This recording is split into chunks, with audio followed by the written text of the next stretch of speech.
Première étape de la journée, 2 faux départs, 6 disqualifiés, notamment HMS Zeria et Arawak. Un départ à 33 canots dans une mer plutôt idéale. Mené par les équipages TP Janki Guadeloupe Port Caraïbes, suivis de Sogwadim et Black Sab. Le premier du général, Jonas Astorga, reste au contact de la tête de flotte. Le patron Jean-Félix Forbin vire de bord tôt pour trouver des vents frais et passer la première marque en tête. Arrivé à la première marque, Jean Forbin sur TP Janki Guadeloupe Port Caraïbes devance le canot Banque Française Mutualiste de Jean-Félix Forbin. Les écarts restent serrés, avec une perte d'1 minute après le passage de la bouée pour le leader du classement général sur Région Guadeloupe. Cette 12e étape est remportée par Marc Forbin sur Vito, devant Jean-Félix Forbin et Hugo Tellier sur l'ordinaire Bitmat. Pour cette 13e et dernière étape cet après-midi à Sainte-Anne, un bon départ pour Égère, Région Guadeloupe et TP Janki Guadeloupe Port Caraïbes. À la première marque de passage, le patron Jean Forbin passe en tête. Antoine Lefort perd son safran après son passage à la bouée suite à une collision avec Tristan Comorne. À l'approche de la fin de course, c'est Captain Nautique qui est en tête, suivi de Égère et Xeria. Les 2 premiers du classement général sont dans un match tracing. À l'arrivée, c'est le canot Captain Nautique qui l'emporte devant Xeria et Parion Sport. Un traditour en 13 étapes remporté par l'équipage de Jonas Astorga sur Région Guadeloupe, devant Jean-Félix Forbin sur Banque Française Mutualiste et Daryl Garçon sur Coquelin 2.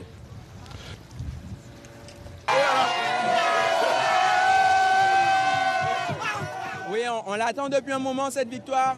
On a déjà fait toutes les places sur le podium du Traditour, il manquait que la première. Et là, franchement, chapeau à toute l'équipe.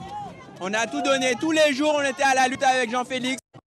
C'était un beau concurrent en fait, donc ça rend la victoire encore plus belle. C'est le Traditour c'est le Traditour qui a duré le plus longtemps aussi. C'est vraiment magnifique Traditour. Stratégiquement, vous avez pris le maillot jaune à la Désirade, c'était le meilleur moment? Oui, on préfère la prendre à ce moment-là. Il y a un peu moins de pression. Vu la pression que j'avais ce matin avec le petit retard, heureusement que je l'ai eu que sur la fin. La Dominique est venue à Sainte-Anne consolider un partenariat naissant. Et l'accueil était au rendez-vous. Monsieur l'ambassadeur. Tout a commencé par un prologue sur la plage de Turtle Beach à Portsmouth.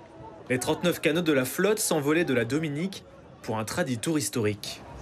10 jours plus tard, la maire de la ville se réjouit encore d'avoir accueilli le grand départ de l'épreuve. C'était bon, c'était économique pour nous. Tout le monde venu, il était bien content, tout le monde baille l'amour, il a mangé Dominique, il a boit Dominique, il a dansé Dominique. Et ça fait nous bien contents à Portsmouth pour Traditour venir ici. Le Traditour est un pont qui rassemble toute la Caraïbe. Avec la voile traditionnelle, c'est toute une culture commune qui ressurgit. Là, on commence à parler de nos traditions. Nous pouvons bien comprendre qui ça, on peut parler contre. Mais là, nous comprenons, là, nous voyons comment tout bite a marché. Nous voyons bite nous bien intéressant en disant parce qu'il a célébré culture, il a célébré monde, il a célébré tradition, et bien c'est un bite pour aider Guadeloupe et de Dominique aussi. Aujourd'hui, la Dominique ne cache pas son ambition grandissante pour le Traditour. À court terme, l'île souhaite de nouveau accueillir l'épreuve avec plus de moyens. À plus long terme, ils ne s'en cachent pas, ils veulent gagner. Nous serons dépendants de nos partenaires ici à Sainte-Anne pour nous aider et développer nos connaissances, surtout pour nos jeunes. Le but est de construire notre équipe.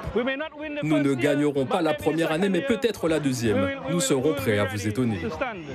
La victoire d'un équipage dominiquais sur le Traditour arrivera peut-être un jour, mais il faudra surpasser un savoir-faire guadeloupéen.